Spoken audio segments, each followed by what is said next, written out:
La Sociedad Miño renueva su exposición filatélica centrándose en esta ocasión en las distintas celebraciones y los motivos principales de esta señalada época del año.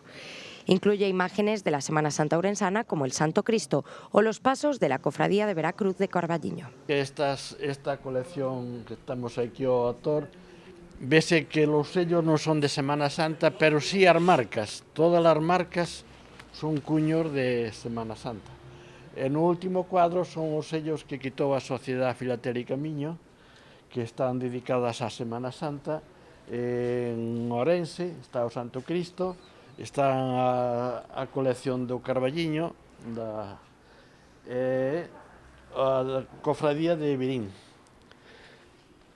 E estas son as 5 coleccións que temos de nosos socios. Non me extraña que reciban tantos premios a nivel nacional e incluso internacional porque traballan, están, e eu me dou conta ao traballar en este edificio que están todos os días para atender a todo a canto ourensán e xente que non sea ourensán e nos visite, entre en correos, aquí están para explicar cada exposición que teña.